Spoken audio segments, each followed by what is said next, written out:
का और competitive exam में भी एक क्वेश्चन आ चुका है। तो देखते हैं इसको कैसे सॉल्व करेंगे। निम्न में से कौन सी संख्या किसी घटना की प्रायिकता नहीं हो सकती। प्रोबेबिलिटी कह रहा है कि नहीं हो सकती।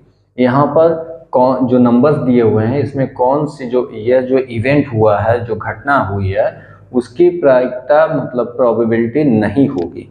तो आपको देखना है प्रोबेबिलिटी होती कहाँ से कहाँ। प्रोबेबिलिटी का मतलब होता है संभावना होना, किसी चीज का होना। उसकी संभावना कितने से कितने के बीच होती है आपको पता होना चाहिए कि 0 से लेकर यह जो आपको होता है 1 के बीच में हो सकता है। 0 से लेकर 1 के बीच में ही हो सकता है किसी भी काम के होने की जो संभावना है, वो जो प्रोबेबिलिटी है वह 0 से 1 के बीच हो सकती है। अब देखिए यहाँ पर जो आपको दिया है प्रोबेबिलिटी जितना दिया गया है 2/3, यह क्या है 0 से 1 के बीच में है तो ये होगा। जो भी फैक्टर दिया है 2 में अगर हम डिवाइड करें 3 से तो पहले क्या लेंगे पॉइंट होगा 20 होगा, उसके बाद आप डिवाइड करते हैं कितना हो गया, कितने टाइम्स 6 टाइम 18 2। तो इस तरीके से यह 0.6 आ रहा है इसके आगे। तो यह क्या हो जाएगा 0 से 1 के बीच में है, उसके बाद -1.5 है तो यहाँ माइनस है। अब नंबर लाइन में अगर हम देखें तो यहाँ पर क्या होता है 0 1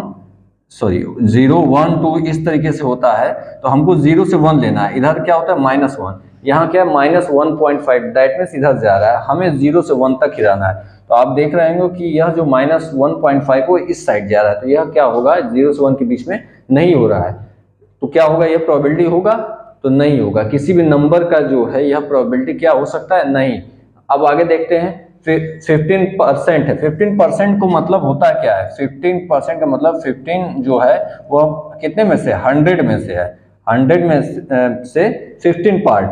तब यहाँ पर क्या लगता है डबल 0 है तो पॉइंट में इसको डेसिमल में कैसे करेंगे डबल 0, तो ऊपर जो है दो नंबर्स आप यहाँ से काउंट करिए, 2 नंबर्स यहाँ से 2 0 है 1 2, दैट मीन्स हम लिखेंगे 15 और 1 2 यहाँ पर पॉइंट लग जाएगा, जितने जीरोज होते हैं उतना यहाँ पर लाकर पॉइंट लगा देते हैं तो क्या हो जाता है 0.15। तो ये क्या होगा ये भी 0 से 1 के बीच में आ रहा है, दैट मीन्स ये भी प्रोबेबिलिटी हो सकती है किसी भी घटना की, किसी भी इवेंट का जो है हो सकती है प्रोबेबिलिटी। अब यहाँ पर 0.7 यह भी 0.7 है, दैट मीन्स इसके बीच में आ रहा है तो यह भी क्या प्रोबेबिलिटी हो सकता है। तो कुल मिला के आपको पता होना चाहिए किसी भी इवेंट की, किसी भी घटना के होने की जो प्रोबेबिलिटी होती है वह 0 से 1 के बीच में होती है। तो यह प्रोबेबिलिटी, यह प्रायिकता 0 से 1 के होना चाहिए, लेकिन माइनस लग गया, -1.5 दे दिया तो यह क्या होगा इसमें प्रोबेबिलिटी नहीं होगा। साथ में अगर कोई नंबर इस तरीके से दे